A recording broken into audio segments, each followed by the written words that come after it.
New Donkey Kong, who dis?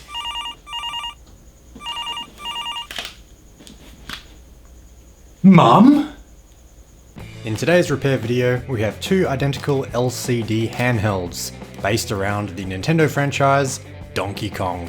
These have a copyright of 1998 on the back and appear to be manufactured by a company called Stadler, which are from somewhere in Europe.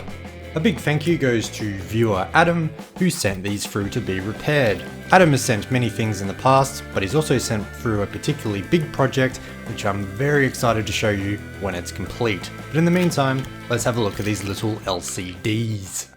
As you can see, they're in reasonably decent condition, although there are some scratches on the outer casing. Inspecting the battery bay on one of them, we can see there is a bit of corrosion on the battery tabs. And while the other one seems to be free of corrosion, there does appear to be a bit of damage on the left hand side. But just looking at them won't solve any problems, so let's slam some batteries in and see what happens.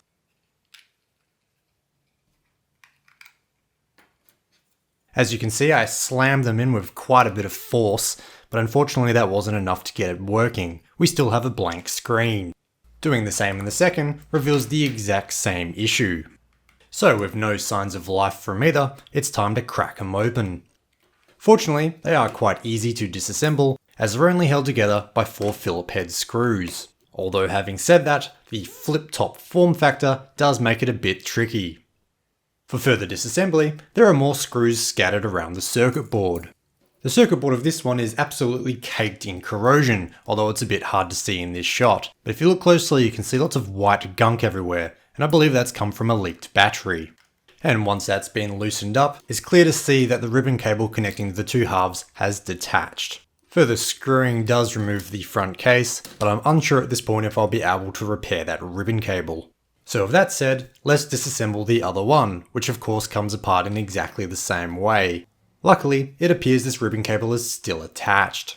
So focusing on the one that was more likely to be repaired, I started with your typical spraying of isopropyl alcohol. Probably the most standard way to fix handhelds at this point, but giving it that deep clean of alcohol can help with any short circuits on the board. That is until the cheap paint job starts to come off. Whoa. I have to say, this is a first. So a very careful clean later to make sure I don't get any more on the outer casing, and I decided to probe around and find appropriate points for the positive and negative power rails. The way these little LCD handhelds clamp together makes it hard to test. They usually need to be completely closed for the batteries to properly make contact, so I like to solder in a battery pack for more convenient testing. Finding a positive is pretty easy. I just use the leg of this capacitor, at least I think that's a capacitor, it's not actually marked. The only negative I could find was that round disc that's integrated into the circuit board. And with the correct voltage applied, just in a more convenient fashion, hola, we can see that this works. So fortunately, this is just a power supply issue, and it looks like we'll need to focus on the battery compartment. So I thought just as a sanity test I would put the cells back in, just in case. But as I suspected, it is something to do with the contacts, as I don't get any signs of life at all unless I push down on the battery compartment. To begin, I gave the contacts a clean with white distilled vinegar.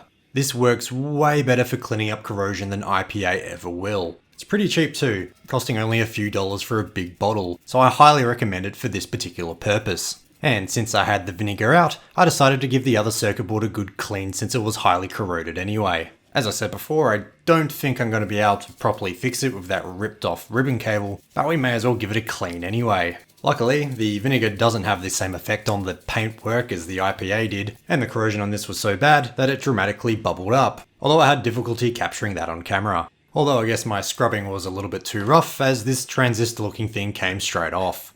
Whoops. After that, I decided to have a closer look at this ribbon cable situation. It's a bit of a puzzle to figure out how to get into this top half, but it appears there's some screws hiding behind the bezel. Unfortunately, it is a bit destructive to take this off as it is just held down with adhesive, but once that's pulled off, there's just 2 screws and some pressure holding in the screen. And as you can see, the ribbon cable's been ripped right off the plastic. The tape that holds in the ribbon cable actually encases the screen on both sides, so I have no idea how I would solder this or otherwise attach it back on. If you know, please let me know in the comments down below.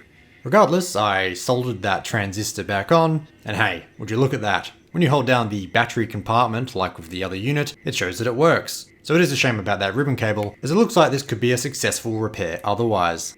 Okay, back to the unit we probably can fix. From here onwards, it is just a bunch of troubleshooting of the battery compartment, so I will try and condense it as much as possible. But there was plenty of probing, plenty of attaching solder because it looks like tabs were completely missing, and then just a lot more troubleshooting. This probably went on for at least an hour, so as some comic relief, here's some real-time ramblings of me during that period. Turns out I have the positive and negative structure of the battery back to front. Just that top bit is negative. The whole bottom and the surrounding encasing is all positive. So when I was doing a continuity test before and I wasn't working, it's because I was testing to the wrong spot. So I've actually got to test to the side. Got a winner. So I guess this bit here that's bent, maybe that's supposed to be flat. No, that doesn't make any sense because then that connects to that. Of course it's in series. So the positive of this battery needs to connect to the negative of this battery. So it's probably this tab that's the issue.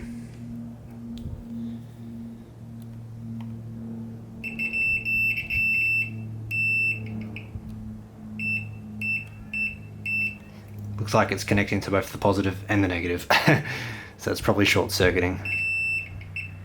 Scrap all of that. I think it's the pad built into the circuit board. So if I hold it down on this side, where the circuit board is, we got all the decals. Or decals, sprites, I don't know. Hold it down on this side, we get nothing. So I don't think the battery's making contact with that. Alright, I'm just gonna absolutely flood it. I don't know how. Oh yeah. Probably shouldn't be using this iron near another battery, but oh well. Don't try this at home, kids.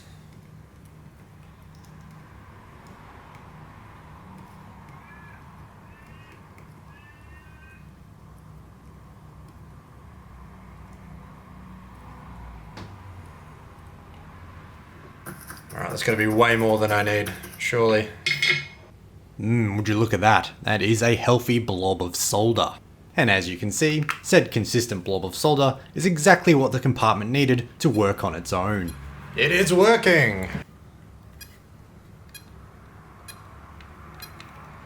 No idea how to play. Oop. It's really hard to film.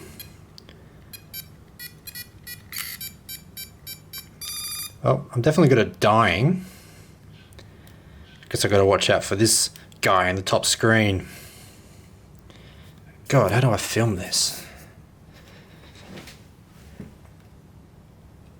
Oh, somehow I'm going to the second screen. Maybe. Oh, it's in the demo mode. I thought I was playing. It's a bit of a bummer. Jump. Oh, the jump button didn't work in time. Down to my last guy. Oh, he just died too.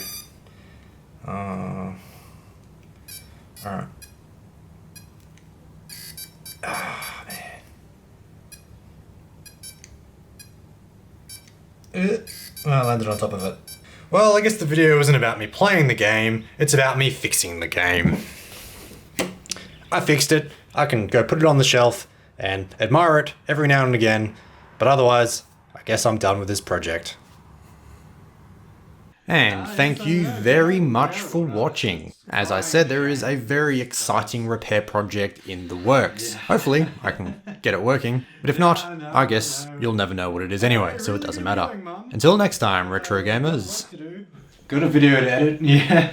No, I'll be working over Christmas, unfortunately. Yeah. Oh, well, yeah, I'll see you later. Goodbye, Mum. Yep, bye. Bye, yep, bye. See ya, yeah, hi Dad, yes, how you doing, yeah. Anyway, gotta be going, got stuff to do. Okay, see ya, yep, bye Mum, bye, yep. Catch you later, have a good one. Yeah, no, yep, no, that's true, yep, say hi to her, yep. Yep, pat the cat, yep. Okay, see ya, bye.